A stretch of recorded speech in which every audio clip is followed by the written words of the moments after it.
Good morning, guys! Magtutour tayo sa bagong kitchen ni Gianna. Meron si Giannang sink at meron siyang lutuan. Ayan. Tapos may initan ng tubig. Meron din siyang pot or kaldero.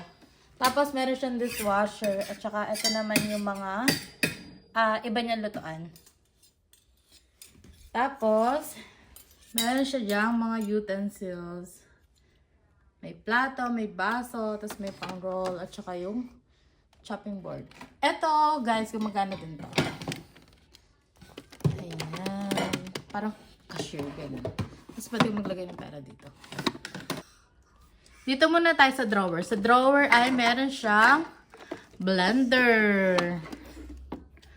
Labas natin. Gumagana tong blender na to. Wait lang, Gianna. Show ko muna sa kanila. Iikot mo lang siya para gumana.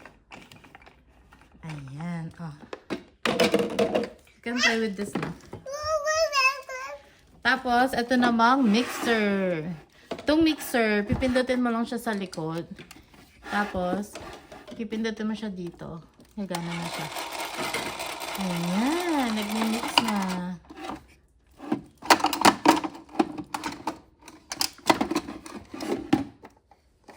Kami.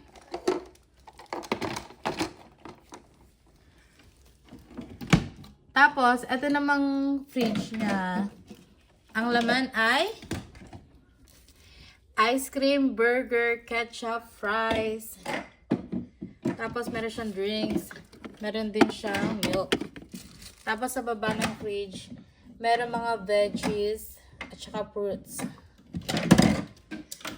Meron ding toaster si Gianna dito.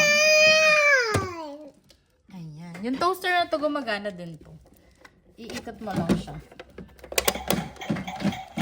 Ayan. Gumagana yung toaster.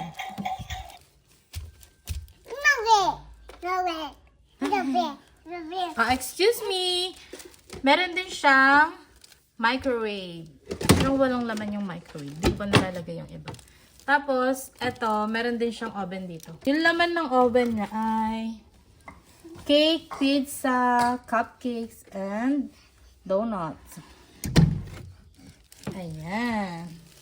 Tapos, nandito yung laruan niyang pang bounce at saka yung bike. Ayan, happy si Gianna. Naglalaro sa kanyang mini kitchen.